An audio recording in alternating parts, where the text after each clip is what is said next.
Until you understand me, please find me guilty.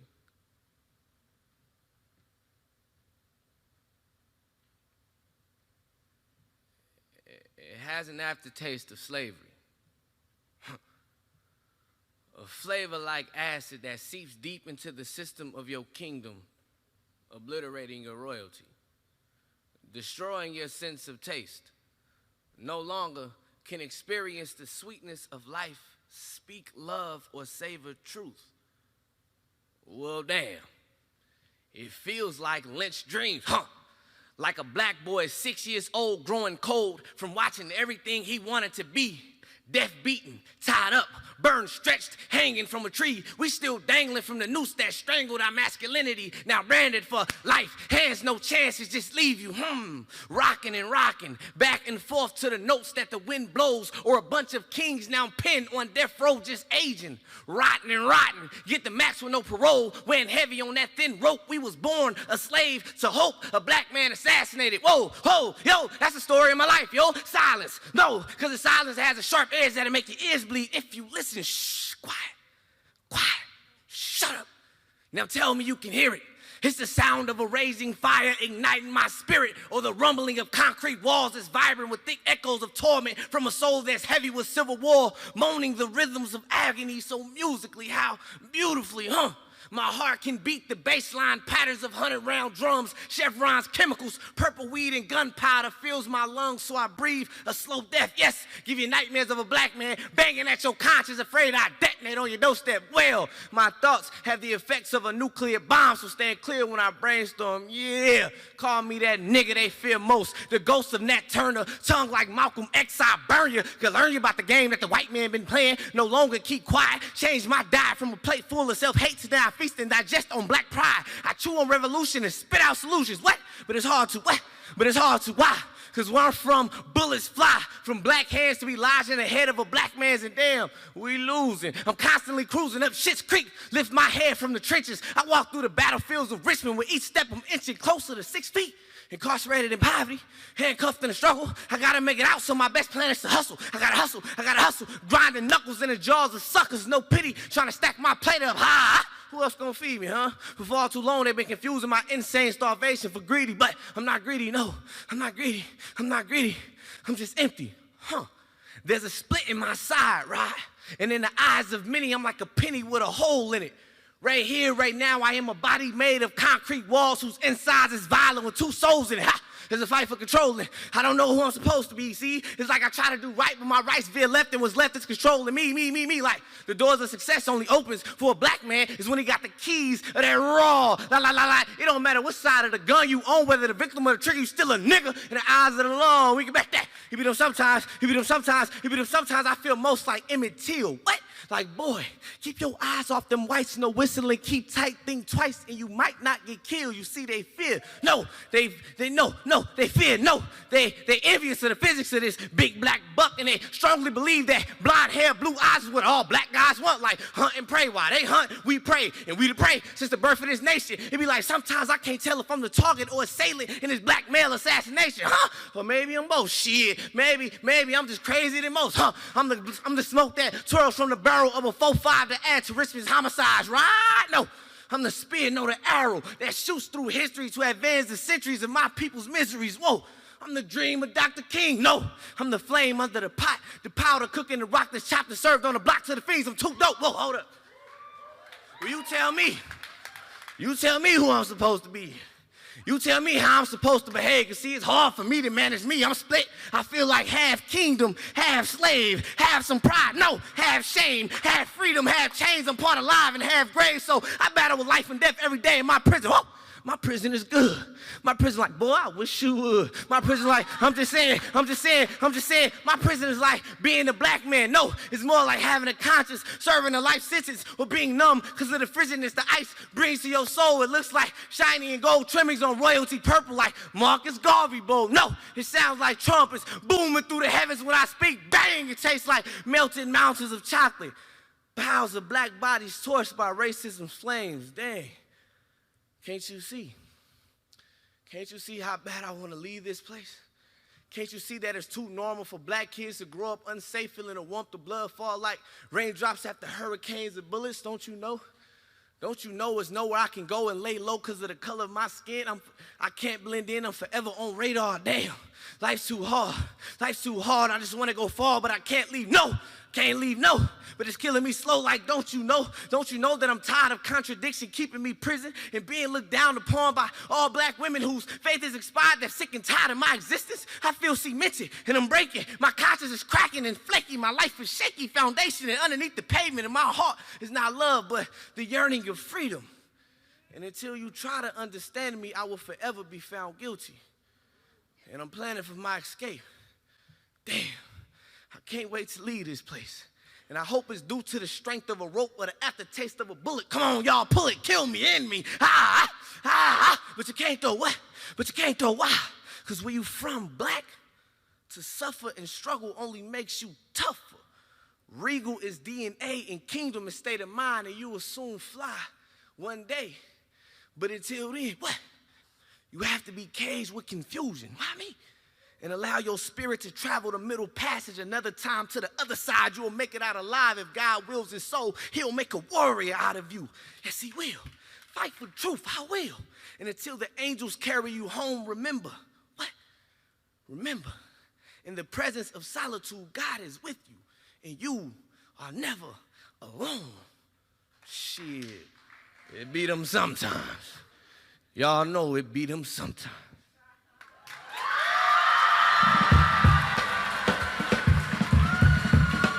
Dante Clark, Richmond, California. Give it up for Dante. Always, like, I feel like after I watch that piece, like I've been running or something. It's like my heart beats fast, right? And whatever that energy, the spirit that Dante brings, I like hold my breath the whole time I'm watching him do that, and he's trying to catch his, right? And it's a powerful piece. And I want to talk to you all about why we watch that, right? Because we're here today, we're talking about showing up whole, but there's some context for that piece. But I do want us to take a moment. I'll go back to my slide here. And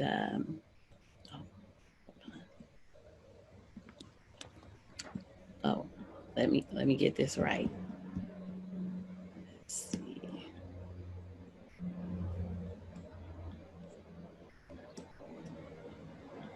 Okay, so I'll share my screen.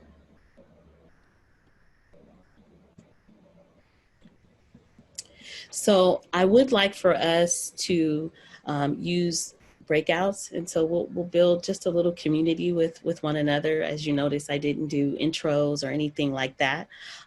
So I'd like to, if you all, do you all have the PDF of this, the transcription? I know Dr. Janae had said she sent it out. Do they have it, I Janae? put it in the link. I mean, in the chat. So if you go in the chat. Oh, you put it in the chat. Okay, yeah, so you all can go in the chat. Mm-hmm. So Janae, I don't have the options for breakouts. Maybe either you or okay. So the other tech person. And I don't care how we do it. Maybe just okay. 3 to a room, 3 or 4 to a room. But what I want you all to do before we do that is just look at the piece for a moment and select 3 to 4 lines in Dante's piece that resonate with you. And that could be right now, right? How you feel right now. That could be how you felt yesterday, the day before, last year, when you were 10, whatever, right? At any point, just 3 to 4 lines that speak to you, who you are, or a moment in time that you can relate to. And then share your lines in your small group. And if you'd like, give an explanation for why you chose them. You don't have to. If you want to just share your lines, that's completely fine. But if you feel led and comfortable to do so, why you chose them. And so here's how I'm going to do it. I say 10 to 12 minutes, but it may take a little less than that. So I'll send out messages and you all can just come back, right? When you've done that and you're ready to come back, then we'll come back and maybe do just a large share out. Anyone who feels okay to kind of share with the large group, maybe 3 or 4, and then we'll move on. And I want to talk to you about why it chose this piece, and maybe how the spirit in which this piece was chosen can help you do something in your classes when you move forward. So Janae. So you should have the option now. He made you. Oh, okay. Oh, okay, cool. Okay. Yeah, I do. Okay, I have to step out, everyone, but I will be back. Thank you so much. Okay.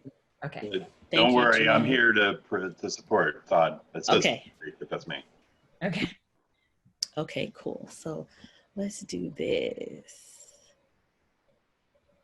All right, so I'm gonna create the breakouts, and you should get a message, you know, where you can go into your breakout, and then take the time, the 10 to 12 minutes also includes you just looking at the piece. I know Janae dropped the transcript in the audio, so maybe take a moment to look, and then when you all are ready to share, then do that. But please take your time in going through the piece and selecting your 3 to 4 lines. I'll do the same.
Hey Nisha, we're in breakouts right now.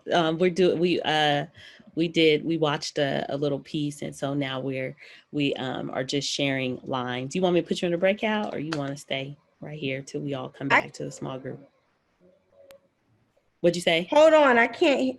Can you hear me? Can you hear me? Yeah, I can hear you now. I can't hear you. Can you hear me? Oh, hold on. You can hear me? I can't hear you though.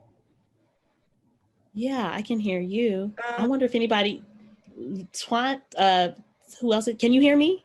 I don't know. Yeah, I can hear you. I'm just still waiting to go to the breakout. Okay, no problem. Hold on. Let's see. Okay, you should be to room 3 whenever. Did you not get the message? No, oh yeah. No. Oh, okay, here, let's do it.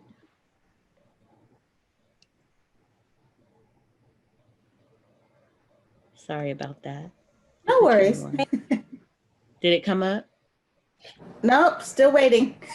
Really? I wonder why it's not having you. Because I see the message here to put you in a room. Let's see. It's supposed to just pop up on your thing. And I don't see anything on my screen. These breakout rooms. Well, maybe I'll stay here with you and we Okay. can do it together. That works. Yeah, that works, right? We'll Okay, do our that own. Okay. Did you want to go? I see Sakina's trying to join too. Nisha, we hear you, and I don't know how to tell her to go to her. Okay. Hi, Sakina. Can you hear me? Okay. We'll just stay here together. We just watched the Dante Clark piece. It's in the chat. And we're going to pick our 3 lines. I think Nisha still, oh, look, they're both trying to still figure out their thing. Oh, now they're both gone. Okay. Well, I'm glad you can hear me. I don't know what just happened. Perfectly. Thank Okay, you. good. Okay, so hi, how are you? Do we know? Yes, you're down. You used to be down in admissions, right? Yeah. Yeah, okay. I'm like, wait a minute, I know it. How are you? Good, how are you doing? Good. What office do you work in? I'm in Star Trio. Star Trio, that's Third right. floor. That's right. Yeah. Okay, nice. Can you hear me? Now, yes. Oh Yes. my God. I think I didn't join with my audio at first. So what did I just left Denise's meeting. I have both going on the same time. Oh, you do? Oh, okay. Did I miss it? Right. Well, what we just did, we watched a Dante Clark piece. We watched a spoken word piece. And so people are in breakouts. We're in the main room right now. And we're just going to stay here. But people are in breakouts picking 4 lines from that piece. So if you want to click on the link, you want to go on a breakout? Okay. So put me in one where I know where either Janae I'll put you with Aaron. Put you in with Aaron. Janae had to leave for a minute. Look at she like, put me in. Well, right? Okay, I'll put you in breakout 2. Okay. There you go.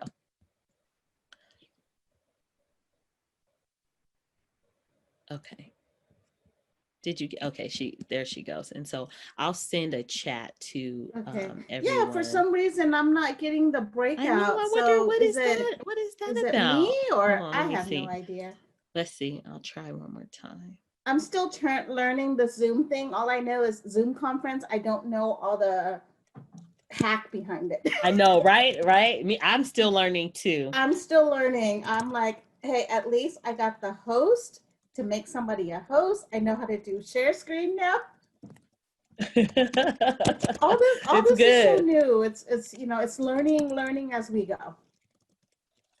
I know, right? Okay, so we'll do ours together. I'm just sending a message to everyone that they can come back to the main room whenever they're ready, but I'll let them know when they have 5 minutes. Okay, you want to go? Did you pick your lines? I was reading. I love the piece. It's so powerful. So thank you for sharing. So we're reading through and just kind of pick a line. Yeah, 2 or 3 or 3 or 4 lines that just resonate with you. Okay, with me. Okay.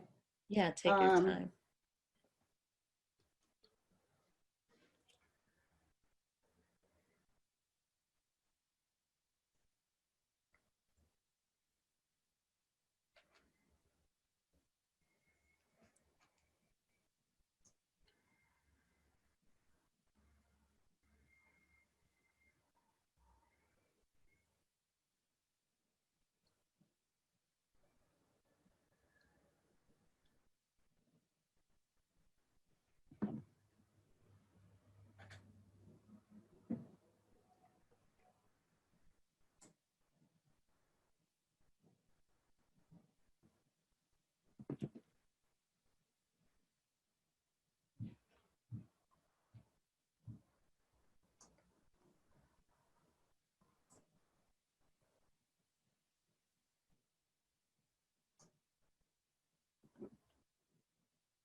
Wow.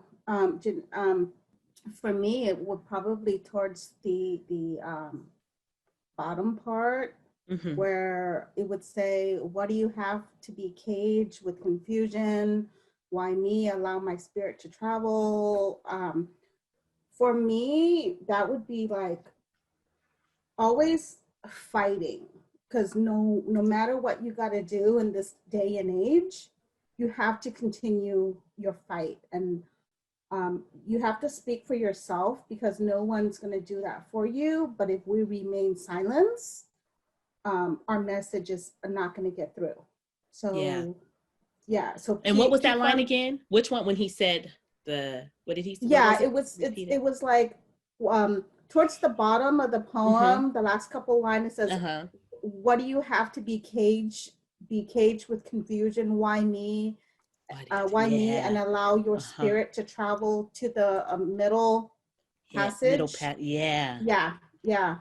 And then you make it out alive if God wills his soul. He makes a warrior out of you. Oh my God, that's like, you know, we have our inner warrior no matter what. So we may not think it, but we're for the isms that is out there right now, especially now, it's like no matter, you know, all the Browns are always continuing to fight no matter what color your skin is. Yeah. So, so I like that part fight. too. Yeah. Yes. I'm like, you know, God's gonna make you, you know, the soul. He's gonna give you his soul to make you a warrior, no matter what. You may not think you're a warrior, but you are. Yeah, I like that. It's like this inner. I just got chills too. It's like this inner. It's a thing that we have inside, which gives us peace and knowing that no matter what is happening outside, I am being built up, right? Because that's what's in me. It's in my spirit. It's my essence, right? It's what God, or, you know, my creator, or whomever we believe is already there, right? So it's not predicated on what's happening around me or outside. And I think that's very comforting, right? It's comforting.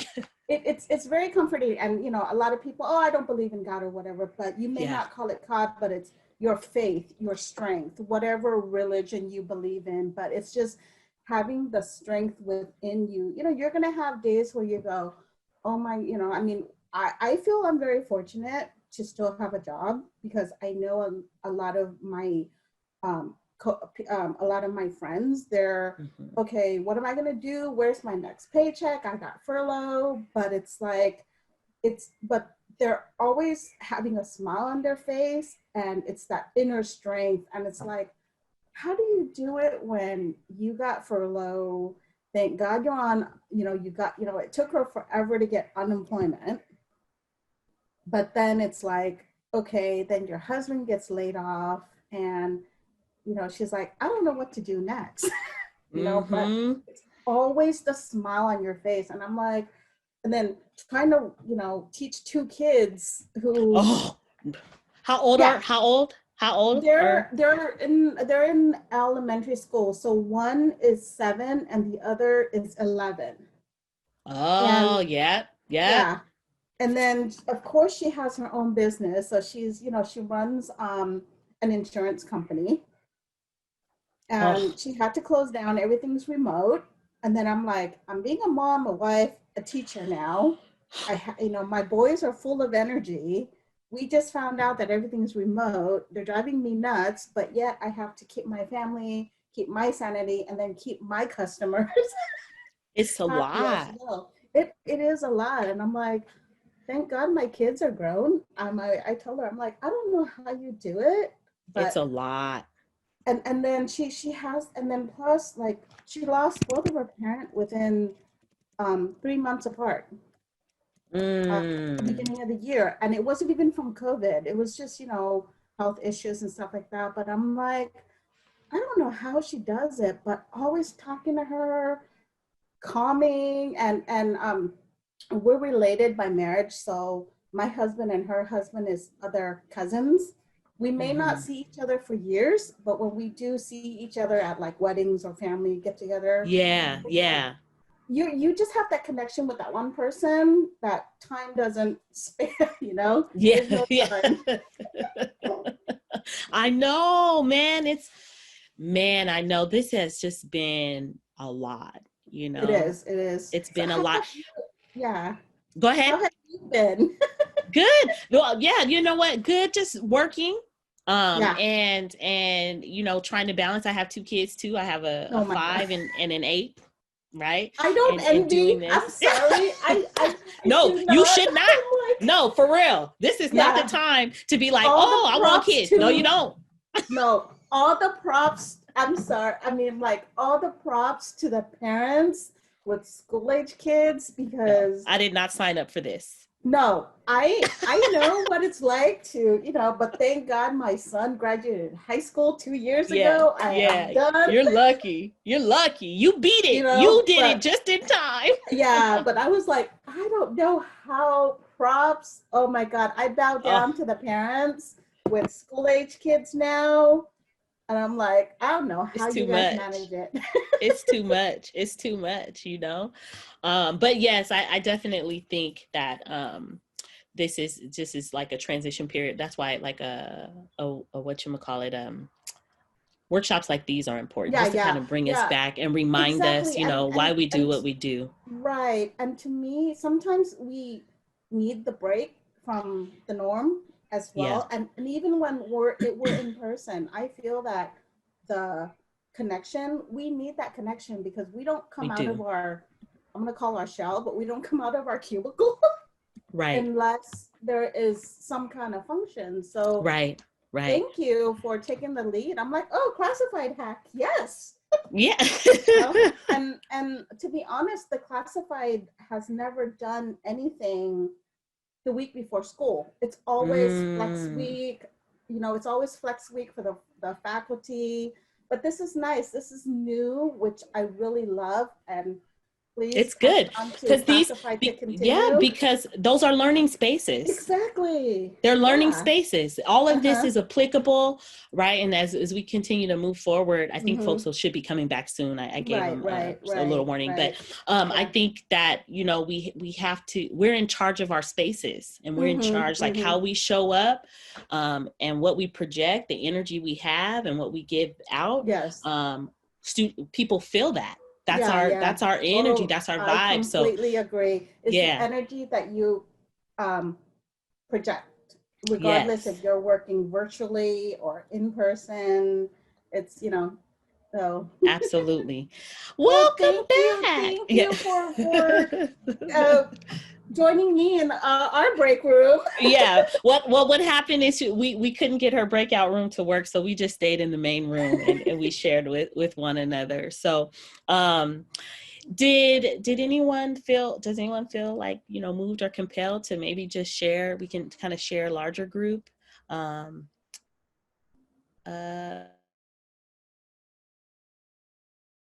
why you chose them. You want to? Anyone? Like everybody's like, we share in our small groups. We don't have oh, go ahead, Ramali. You can. I'm wondering if, and I'm sorry, there's a baby right next to me, so you might hear. You had a baby? I had a baby. Congratulations. It's good to see you. Yeah, you too. Okay, so I actually maybe wanted to just bring up something that came up in our class because I'd love to hear everybody's thoughts on it. So I was looking at the lines that says, a Black man assassinated, oh ho yo, that's the story of my life. Yo, silence, no cause, the silence has a sharp edge. That will make your ears bleed if you listen. Shh, quiet, shut up now. Tell me you can hear it. It's the sound of raising fire, igniting my spirit, or the rumbling of concrete walls, inspiring within me echoes of torment from a soul that's heavy with civil war. I'm gonna stop there. But some of those ideas of Black man assassinated, silence, and the various kind of pointers that's making me think about, and then also a soul that's heavy with civil war, so connecting to the past. So I did the speak. So, and I also wanted to say that I remember when you used this in a training I did with you, I don't know, like 2 years ago or something. And it is crazy to me how relevant, I mean, beyond relevant, how it's now, how it's never ended, how it's always, I guess, which is also, shocking. But I went to a series called Speak Out Series, and there were all these speakers, and it was all about let's talk and challenge and think about what we're going to do as educators with the current moment. And one of the things that they did every single day was acknowledgement. So they acknowledged the Indigenous people for whatever region the speaker was coming from. And then they also acknowledged the legacy of Black people and just everything as like the founders of this nation. Indigenous and Black people as the founders. And I started putting one together for my classes to have them enter my virtual space and kind of see this. But then I also started reading some literature and some criticism of using acknowledgements as potentially just performative. And I definitely don't want to do that. And so I'm just curious what everybody else thinks and if that's something anyone else uses, or just some thoughts.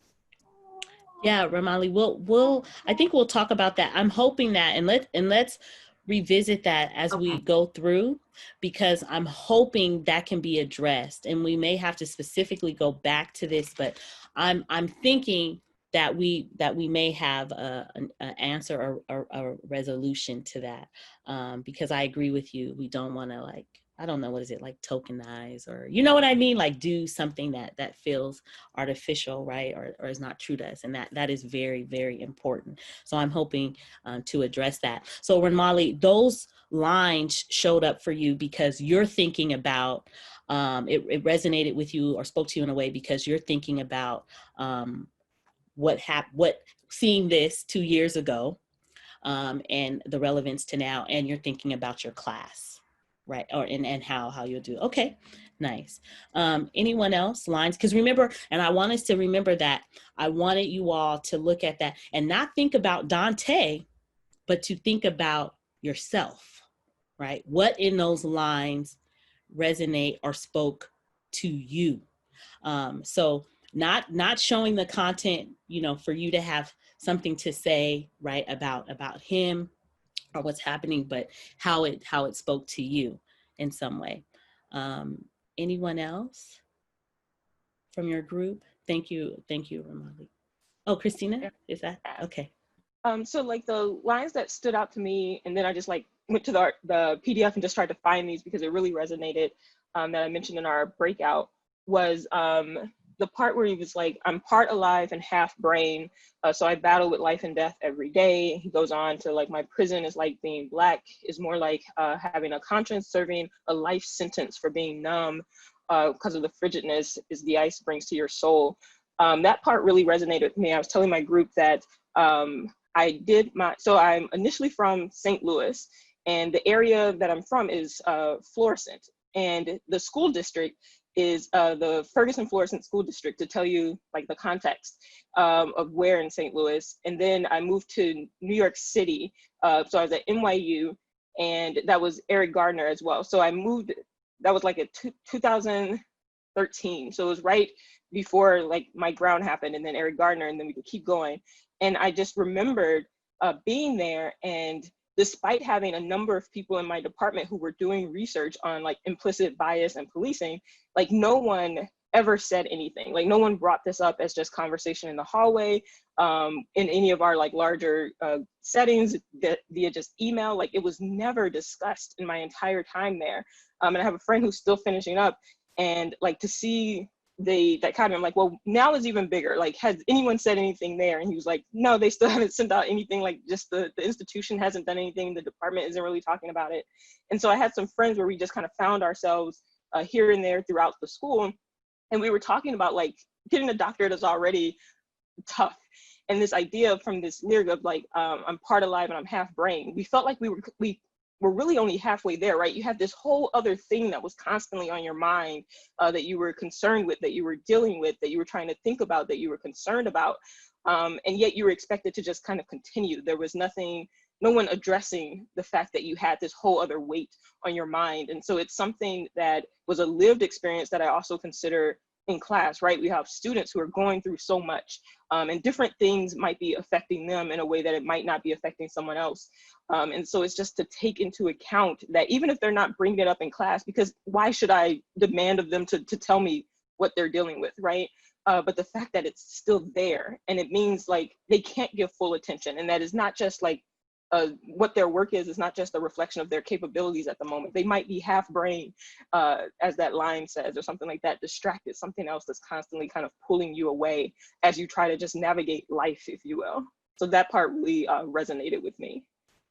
Yeah, Thank you for sharing that, Christina, and sharing, like, you know, that experience that you had, right, as a doctoral student in the silence. Pega, you're muted. Okay. Oh, there Sorry. Thank you. Thank you for sharing your experience, Christina, because I see you around campus. I don't think I've ever really said hello or connected with you, but I'm glad that you're here telling us about your story in your department, because in academia, like, this stuff happens a lot. In my hallway conversations with my English colleague, thank God I have them, because we have each other, like Romali and, you know, my other colleagues in English. We are always talking about how can we bring this kind of content into our classroom. And a couple of years ago, I actually got some backlash from one or two students because of bringing in content related to race in the classroom. And this was about 2 years ago, and Romali might remember because I vented to her a lot. But I remember, like, thinking, I don't want to do this content anymore. I don't want to, like, have my white male students who are from, you know, I think the students were from Midwest, bringing in their anti-race, anti-Black, you know, agenda into the classroom. I don't want their backlash anymore. So I'm just going to play it safe. I'm just going to play it safe. And the very next semester, I actually kept my curriculum. And then this semester, I taught, you know, from the week one, everything had at least some kind of social justice component to it. And I'm glad that I did, because the feedback that I got from my students and their student evaluations was so positive. And now students are wanting us in academia to do it. So we can't afford to not bring this kind of content into our classrooms, because that's what they want. And I know that because of my student reactions in their surveys for my class. So the fact that some departments avoid it, don't address it, I think we're doing a disservice to our students, because this is what they're living. This is the times and what they're seeing in their communities and their society. And if we're not having explanations for them in the classroom, whether they're historical explanations, scientific explanations, you know, cultural explanations, psychological explanations, if we don't have our students look at racism and slavery and issues of race and cultures from all of these angles of academia that we teach, then we're really doing them a disservice. Thank you, Pega. And I think, you know, this is why conversations like these are important, right? You know, for us to have an opportunity to share our experiences, and then, you know, see how we can, you know, merge them into our spaces, right? And do that in a healthy and meaningful way, which is why I think probably the spirit in which you kept that component is what sustained that, and that's why it worked the next time. Does that make sense? So sometimes it's how, right, we are, or the why for which we are doing things that contributes to the response we get. Well, I really wouldn't have been able to do it if it wasn't for the support of my colleagues. Yeah. I just happened to be in such a good department to which my chair and my fellow colleagues had my back. You know, yeah. They would even tell me, have your phone next to you. If something happens, just text us, we'll be down there. Like, that level of support is what helped me maintain it. And I'm sorry that Christina didn't have that in her department. And I hope that things now will shift and change. Yeah. Yeah, something that I will add that, and one of the reasons, so I started here just completed 2 years as of spring. So I'm fairly new to Mesa and San Diego. And so that was something that I was mentioning to my friend when I was talking about, like, NYU still isn't mentioning it, is so different here. And that's one of the reasons why, even when I was on the market, I was like, I want to teach somewhere that's diverse. I want to teach at a community college. Because this type of stuff comes up, it's part of the atmosphere and things like that, versus something that's just in the background. And so it's something completely different in this environment here at Mesa, in my department, and as the college at large. And so that's something I'm very appreciative of. Nice. Thank you. So I will, oh wait, that's not what I want to share. Hold on. But I will share briefly, I mean, unless someone else feels very compelled to do so, I want to give you the space to do that. But what I chose, right, I'll tell you, is handcuffed in a struggle. I got to make it out. So my best plan is to hustle. I got to hustle. I got to hustle. I got to hustle.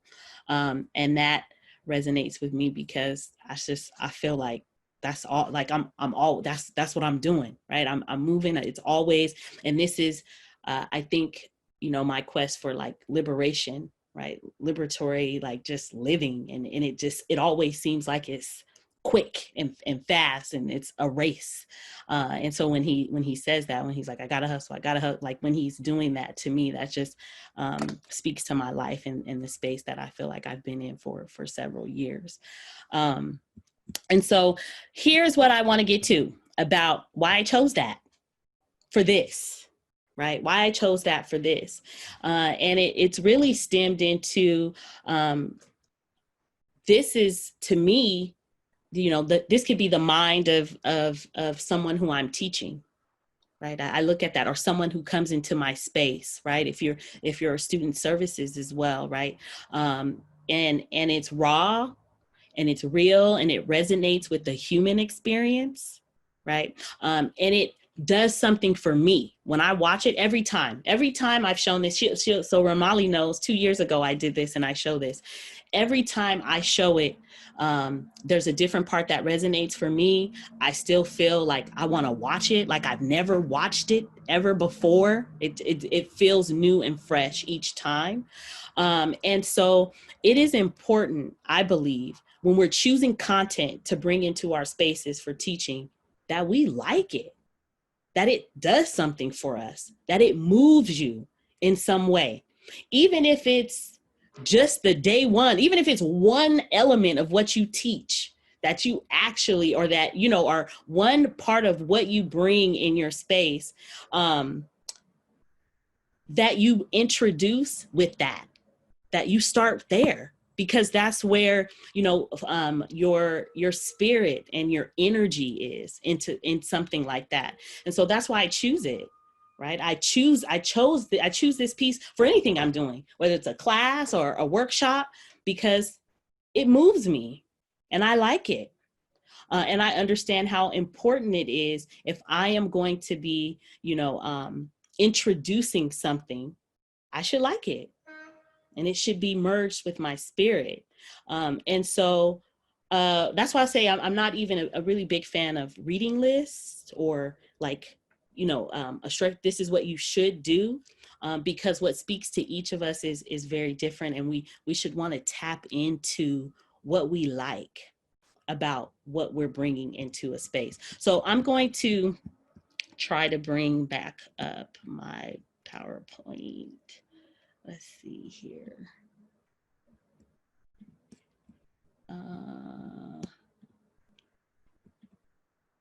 Okay, so I'm all over. I don't know what you all see at this point. Let me stop share and start over. Okay. This is what I'll be dealing with in class. I'm sure all of us will. Okay, so every student, human, a model for selecting, and then content. So in teaching to transgress, and in my opinion, every person in the educational space should read or be familiar with Bell Hooks' Teaching to Transgress. So if you don't have your own copy, it's a PDF online. You can Google Teaching to Transgress and read it. But here's a part that I pulled up that I think speaks to why this workshop is here and why it's necessary. So she says, yet while they, and she means students, despair, they are also adamant that education should be liberatory. They want and demand more from professors than my generation. There are times when I walk into classrooms overflowing with students who feel terribly wounded in their psyches. Many of them see therapists, yet I do not think they want therapy from me. They do want an education that is healing to the uninformed, unknowing spirit. Okay, they do want knowledge that is meaningful. They rightfully expect that my colleagues and I will not offer them information without addressing the connection between what they are learning and their overall life experiences. Okay, and I'll start with just that first line: education should be liberatory. And I was sharing with Keisha the other night. I'm like, isn't that just inherently true? Like, we have all of these restrictions in educational spaces, but the purpose of education is to free us into like give us liberation and career choices, right? Like, even, if money is a thing, right? We go to education to experience liberation in our lives. Yet so much of what we experience through the process is very restrictive, right? And non-liberatory. But that is the whole purpose, right? And even all of us, as we pursue education or we're in this field, it's because we've sought out a particular freedom. And so why are we restricting, right, that freedom or liberation from our students? So we should always be thinking about our education, our educational practices and spaces as liberatory spaces. That's why they're here in the first place. Ebony, can I add to that? Yes. So, I think it's important on that note to define what liberation means. As I think about like what it's, how it's been presented to me in the past, education is a ladder up into, this, a comfortable lifestyle, right? But, I know others who would say, well, it's more of like, like your thought process and, thinking, it's a freedom of thinking big and having like that kind of liberatory spirit, something like maybe a Paulo Freire might kind of, like that kind of zone. And I know Hooks is like a disciple of him. So, I think it is important to really just think about what we mean as educators when we say liberation and what the educational system itself defines as, liberation. Thank you, Keisha. See, that's good. Glad you're here. So I definitely feel like when we say our students want an education that is healing to the uninformed, unknowing spirit, I think the only way to address the unknowing spirit, from spirit to spirit, right? Our essence, who we are, is for our content, right? Or how we introduce students into our spaces to come from our own spirits, right? Otherwise, what is that knowledge or information we're giving? Where is it coming from? And if it's not coming from the spirit, what are you asking it to speak to? Where is it coming from? And how are you going to address students? And so where do you expect for them to come from, right? Who are they? Are they spirits? Are they humans? Are they essences in your classrooms? Or should they be this other entity? I don't know, a chapter in a book, right? And that is not really who we are teaching. That is not who we are teaching. So I want us to think about that. And so there's a Umoja practice, and this is where Dr. Charlie can maybe chime in as well. There's an Umoja practice, it's called mattering. Okay, and I think, as I was talking about Hooks and again going over this with Keisha, she was like, I think there is because Keisha's also an English teacher in Umoja, and the mattering practice. And so mattering is intersectional, cultural, social, political, civic, spiritual. Okay, given the years of institutionalized educational inertia, which often includes potent doses of failure and disaffection, we are being asked to create learning experiences that reclaim mattering and give agency to our students as matters. Okay, it matters what we teach. We must take a risk to include content that fuses suffering, identity, and freedom. Mattering increases context while making choices about what is urgent. Okay, and because in Umoja, we're always thinking about our students and them mattering in our spaces, our course content, our curriculum, the energy and the spirit is always born, out of this particular practice. Where is Charlene's there? I can't see everybody because I'm sharing my screen. But again, at any point, oh, she had to leave. Okay, And so here's this theory. It's called engaged pedagogy. It's also in teaching to transgress, and education as practicing freedom. So engaged pedagogy does not seek to simply empower students. Okay, it's not just for students. Any classroom that employs a holistic model of learning will also be a place where teachers grow, okay, or educators, right? Whatever space we are in, whether we're in student services or in a classroom, a program, it's where we grow and are empowered by the process. That empowerment cannot happen if we refuse to be vulnerable while encouraging students to take risk. And I was thinking about that, I was, for the person who says, well, I'm not asking the student to take the risk. They signed up for my class, or, they're coming into this office. But for some students, for many of our students, just being in our spaces, being on campus, being in our classrooms, in our offices is a risk already. That's the risk. They show up, okay? And they're showing up, they are subjecting themselves to a continued, years of, for many, trauma through education. Okay, and this is one of the things Dr. Bull, Keisha and I, we have a theory we're working on, curriculum trauma, but I do think it's important for us to acknowledge that our students are taking risks by being in our spaces. And so just by them simply being there, I do think we owe them to some degree to show up as real humans in our spaces, and not so guarded in terms of, well, I'm just here to give the information and not be a whole person. They're taking risks by allowing us to teach them, right, and be in our spaces. And so we can fall back, we can let some of that down, we can relax a little bit, and we can be actual people. I think even about how we introduce people into our spaces in our homes as well, right? And the vibe we want to give. And so here's what I'll move on to is gifting, another Umoja practice. And this is what I'm hoping that will come from this, that we can find ways. And so today I feel like I gifted Dante Clark's piece. That was my gift to you. I love it.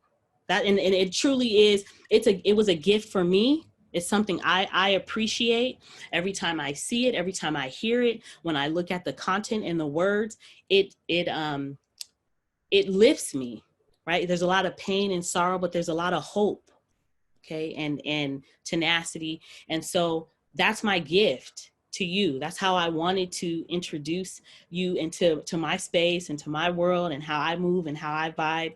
And so gifting is sharing what we learn, okay, honors and extends learning. Umoja students become teachers and pass wisdom as they gift their learning to their family, their community, their peers in the program and at Umoja events. So preparing the gift of learning by collectively identifying what is most meaningful, what is necessary, and why this learning gift matters is an act of grace, okay, that helps us become accountable to each other's collective intelligence for purposes that uplift the community.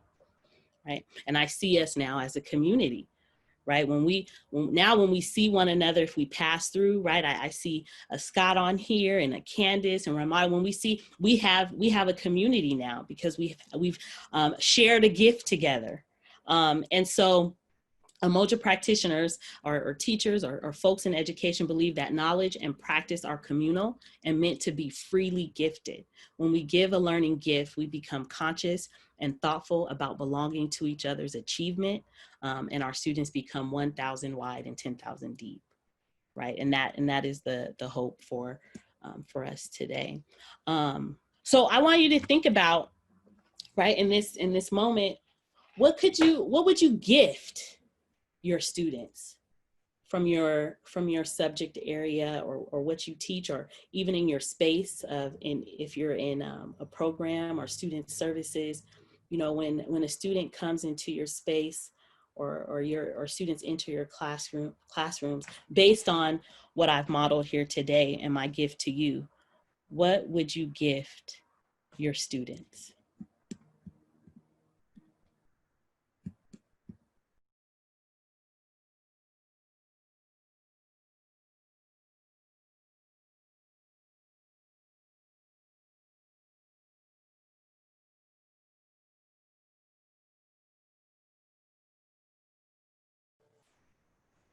Are we talking at me? Oh, yes, go ahead. Oh, I'm sorry. I don't even be looking. I'll just be like, everybody's gonna say something at some point. Yes, go, Sakina. The thing that I know that I've gifted students in the past, not even trying to, but what has come out of teaching is just confidence in their voice and how important, especially in communication, how important it is to use your voice, not only for yourselves, but if you are in a place of privilege, like to my white students, if you see something and you don't use your voice against it, then you become complicit in that problem. And so then to my students of color, the ones that look like me, the ones that were told that they're not allowed to have a voice, they have to police their voice or police their bodies. And I tell them that their voice is powerful. I tell them that their voice is needed. Your words have meaning. Your words are, weapons. Use them. Don't let someone quiet that space, quiet your voice, police your voice, monitor yourself, right? Is that you and what you have to say and what your journey is and your story is meant to be shared. Yesterday we was on a training and colleague Caitlin Choi had sent me a link that I didn't even know about. One of my students, there was a women's conference at Mesa in the spring, and she mentioned me in her speech. I had her 3 years ago, and she came to me because one of her coworkers sexually assaulted her.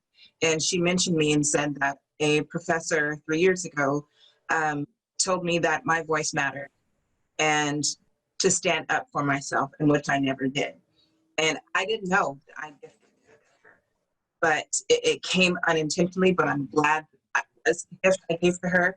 So that's something that I can say that I do give students, is I tell them that they have a sense of purpose, that their voice is purposeful, that they themselves, their stories, whatever that they bring is meant to be shared. Nice. Okay, the chat is on fire. I didn't even know. I just saw the chat. I just saw the chat. Thank you, Sakina. That's good. I feel like I need a assistant. Keisha, you should have been telling me what's been going on here in the chat. Okay, so reading list makes me want to create an assignment to which I ask my students to create their own reading list and schedule. I like that, right? I like that.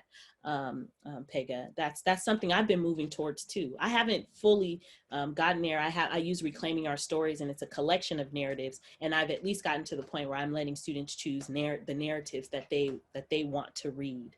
I've also done that with Teaching to Transgress, letting them independently choose which chapters they want to read, and then we come together and see if some have chosen the same ones, and they talk together. So I'm slowly moving kind of towards that concept, still introducing the text, but then giving them choices within the text.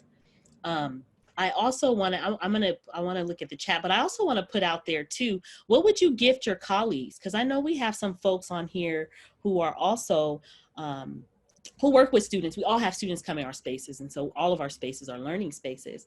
But we can also think about this in terms of how we will gift, in our environments with our colleagues, right? And the folks around us. And I think it was Pega mentioning the support being there, right? And having that.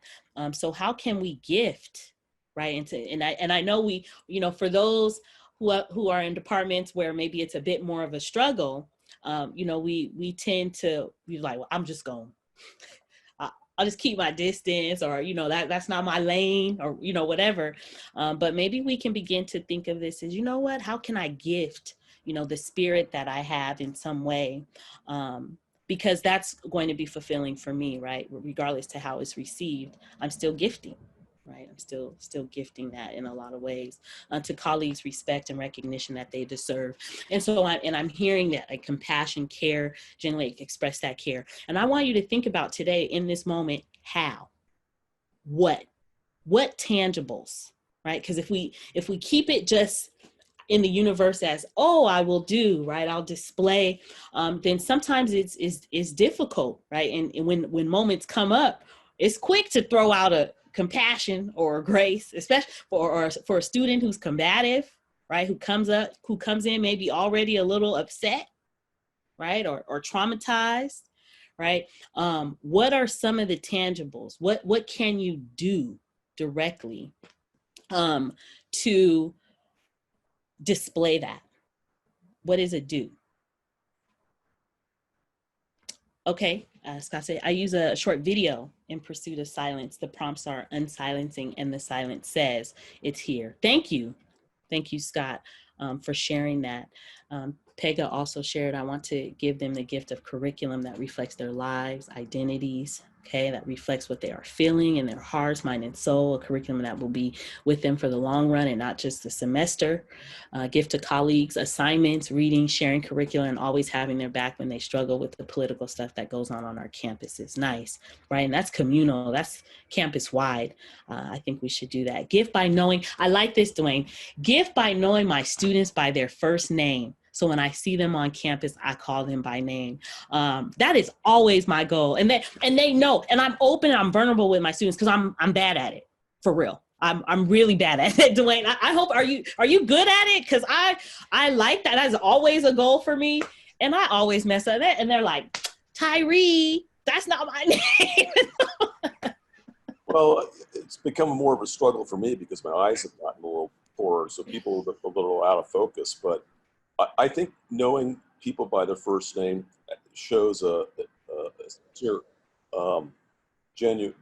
genuine essence of a compassion and I care, and I'm not afraid to ask them twice. I know you're in my class, but I can't remember your name. But it's a good goal, and luckily I have somewhat of a good memory on things like that. So nice. They seem to appreciate it. So I think that for me, that's my biggest gift, to get those names down, face recognition, and I think my students appreciate it.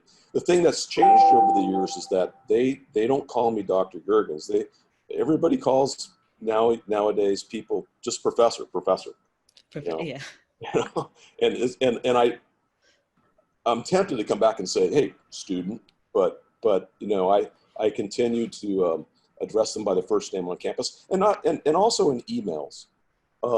I always start off with their name. They'll come back with a response to my response without putting my name or saying professor or whatever. But I like to always start my emails off by their name. Even when I go through, like, adding response to a Canvas comment, I will always copy and paste or type out their name and try to show a connection there that I recognize them. Yeah, that's really important. Thank you. And I think also sharing with them why you do it, right? And saying, I call you by name because, I want you to know that I see you, right? It's another saying that we have in Umoja, Sawubona, right? I see you. And I think sharing that with them so that it makes it easier. I know when I share students my why for things, it makes me easier to call them out on things, right? So then if you share, right, you share that with them, and then when they do say professor, you say, what's my name?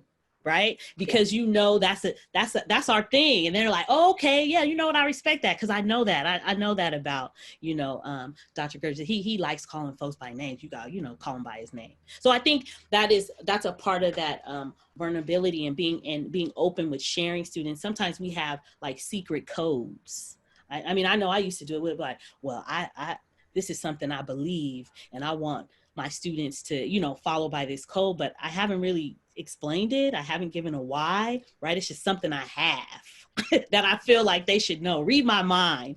And I've slowly been trying to be just more open and transparent about my practices and approaches so they know me and understand that sometimes even when I flub, right, or I say something off, because that's going to happen, that there's grace extended to me because they know me as a person and an individual, because I need it often. And thanks for sharing that. That's a really good point to explain, the why there. So yeah, I'm glad you shared that with me. Yeah, and that's another thing I learned from Umoja and Dr. Charlinger, why she teaches personal growth in Umoja, and she always, asks students, what's your why, right? And every once in a while we'll check in, what's your why? which is a very important thing to remember. It kind of grounds us, right, and brings us back, and it's humbling, right? It's humbling to share that with our colleagues and with one another, and with our students. Oh yes, and that's good, Sakina. Ask them what they would like to be called, not just their government name. Government, look, it's not just the government name, but what makes them feel comfortable. Yes, that's important too. I'm trying to see what else. And you all speak up at any time. I don't know if I have more slides. Keisha, do I have more slides? Oh yeah, go ahead. I don't mean to interrupt. What in terms of I feel like I gift them a couple things. Like one is that I follow the news so closely that it's shocking to them that I tell them, hey, you know, this is going on in the news. You know, like when coronavirus hit, I knew about it January 1st because I read the New York Times, you know, and as we went into lockdown, students were like, wow, you knew about this. Like you talked about this to us in late January. And I told them, well, because it's the news, like everybody should know the basic things that are happening in our society. And I feel like I gift them that is that you know, to be connected with our community with the basic information that every citizen needs to know, the news. And that's like one thing that I learned from Roberta Stagnaro, and she started a class talking about the news, like important events and students. And it's sad how students don't know. It's better after they know at least the basics of, you know, like I said before. Thank you for sharing that. And I love the gifts that you all are saying, you know, here in the chat, the gift of questioning and talking back, and you know, to colleagues, respect and recognition that they deserve. I think this is amazing, right? This is amazing. I think how can we do this remotely? I guess is now, you know, just the final thought, right? We know what this looks like in person. We see ourselves, right? We're daydreaming about walking halls, right? And all of those things. But how can we do this in Canvas? And I'd like to challenge you all, whatever you had in mind for day one, whatever was there, if it wasn't designed with this spirit, right? To go revisit that. Right? How do you want to usher students into your spaces? You know, one concept, okay, or text, right, to give to students on your subject matter. Change day one, possibly from roll call and syllabus to a gifting, just a gifting session, you know, or cut the housekeeping stuff in half, right? It makes a difference. Okay. And I mean, I've gotten more and more, you know, really have gotten away from making everything on day one about just the syllabus. I have, you know, that's what they expect they're going to get. And then they come in, they're like, you know, oh, you know, wait. But now that we have Google Docs and things like that, I can still send it to them. And they can look at it, you know, if they'd like, they can go through it and ask questions. I've recently started making it sharing the Google Doc and giving them editing options. They can go through and add some things if they want. And I mean, of course, I have the original, but I do give them that option. And I think sometimes that they're more inclined to go take a look at it. If they're like, oh, I can make changes in it. Well, let me see. And then I don't have to spend my entire first day just kind of going over that. I can share some really cool stuff with them, right? That speaks to my spirit and usher them into my space, just like I would, you know, someone into my home.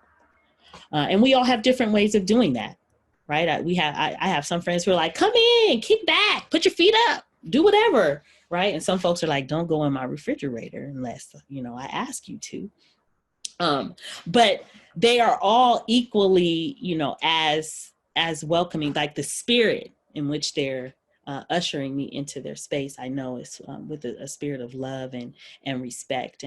And for those who, when we're open and transparent, then it's easier for us also to accept the boundaries that folks put up for us and things like that as well.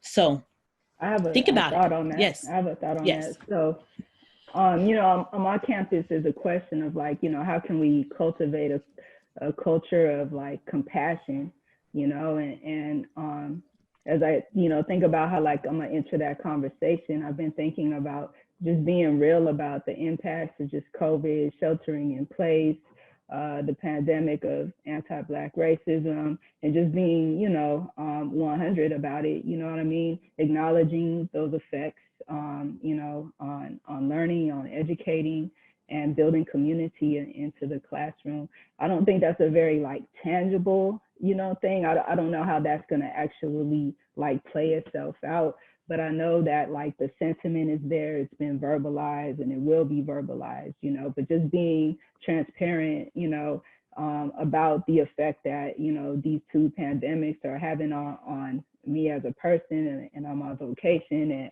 And I think that implies that, hey, I'm in this too, it's affecting me too. I see it too, And just to answer a question you have earlier, you do have like 2 slides. I think you have a closing poem. Oh yeah, I do. Okay, I have a closing poem. That's right. Okay, so let me pull that up, and it's just a small little piece. And if anyone wants to share anything else before I do that, I would like you all to just leave here, feeling like you are able to connect with something on a spiritual level, and that you should feel free, to gift that, however it moves or touches you. Don't hold back. Right? Don't hold back, especially in a time like the time we're in right now. Okay, so let's see, share, gifting, just like I said that.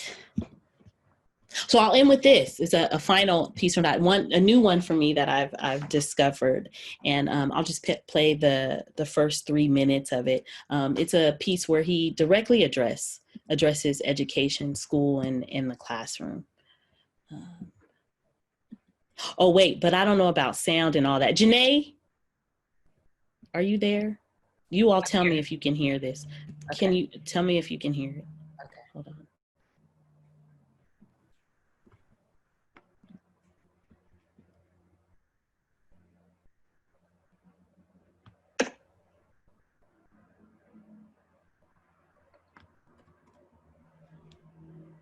Yes? No? You can hear that? Okay. I think I could do it. Okay. Thank you. Do you have sharing rights? Let me stop share. Let me see if I can. Yeah, I think I do. You should be able to. All right, y'all can see that, yeah? Okay. Yeah. Thank you, Keisha. You can stop it at 3:33. Okay. Hot. Hopefully my sound is up. Yeah, I hear it. You hear it?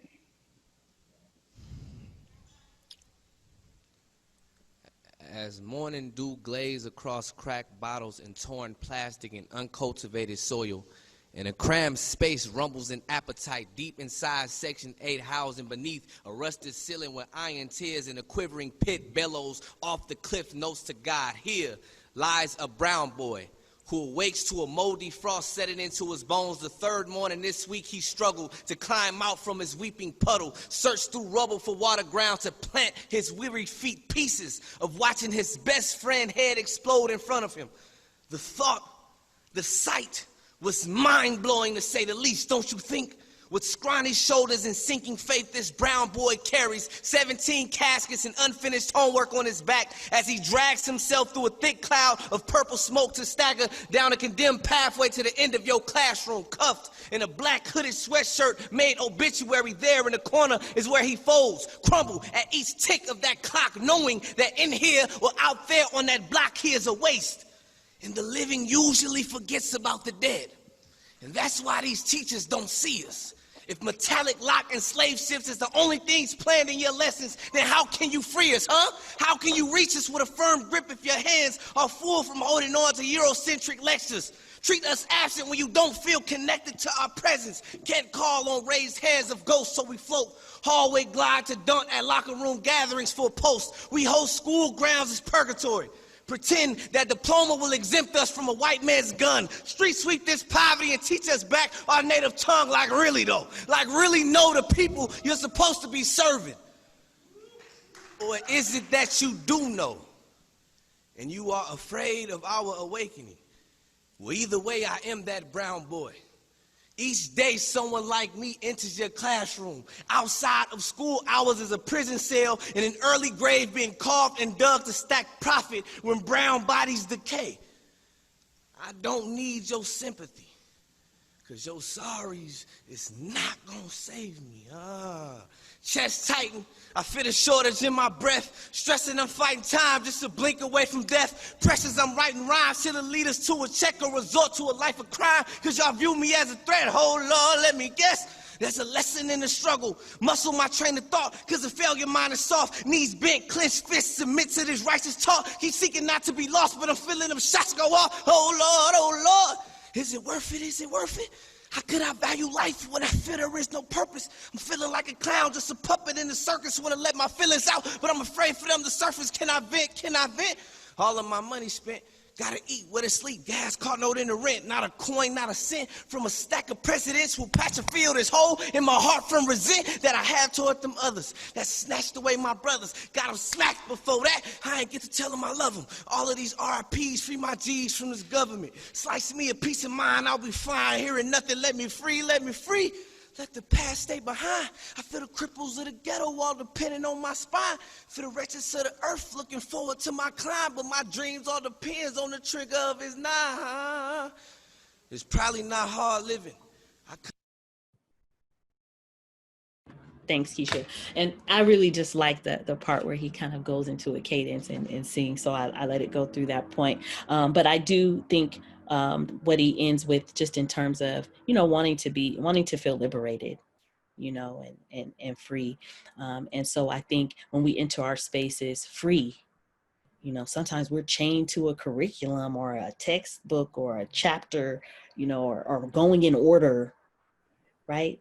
For something. And I know in curricular trauma, Keisha talks about even course sequence, right? Why do we start with 101 or why are we even starting with some things that we, need students to build up to? Where does that come from? And so even in our courses and in our spaces, we believe we should start somewhere, but where does that come from? And do we really have to do that? If there is some concept or idea that students can grasp that's later on, that you like a lot and that you feel you can, grab their attention and teach well or usher them in some other way, then do that. Practice that. That's you practicing your freedom, right? And gifting that to students as well, and colleagues. Okay. Any questions? I think that's it. Right, Janae? Time's up. Oh, wait, is she there? Yeah. Oh, yeah, I was trying to. Okay. Yeah, Okay. that is it. So I just hope that you all enjoyed some of the different workshops that we have, and we hope Ebony and I are talking about similar things like this. And of course, some of you went to Speak Out Now. So if you have, I know Pega has something that she was going to share from Speak Out Now.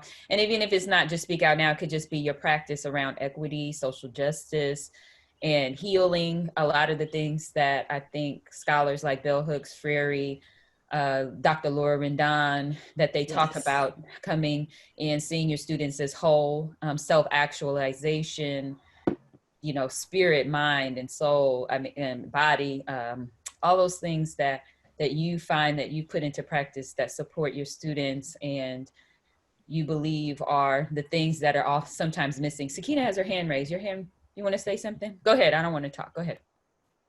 I just have a quick question. So in And with that gifting mindset, trying to change like the different icebreakers that we use, does anyone have good examples of a gifting type icebreaker?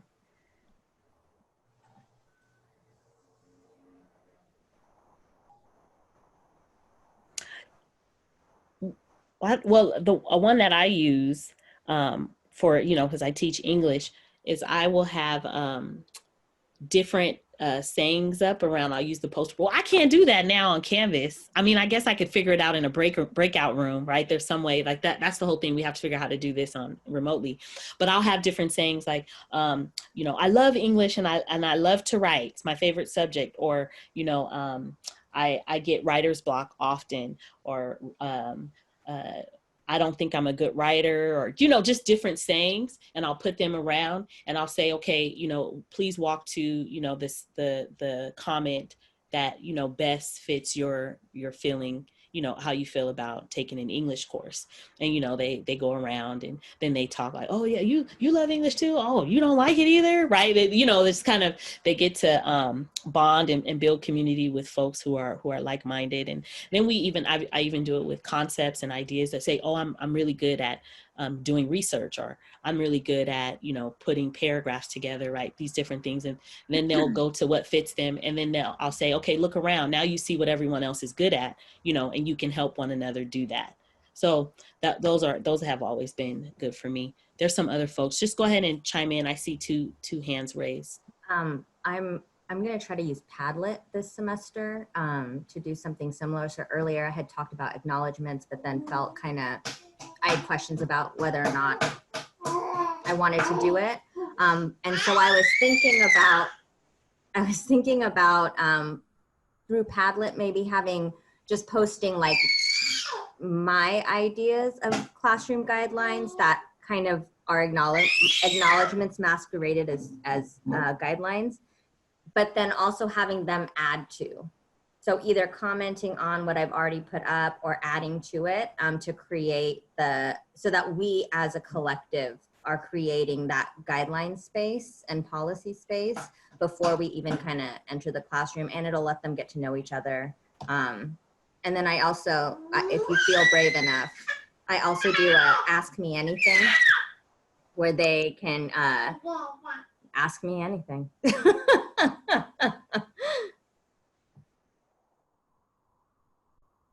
And there were a few in the chat too.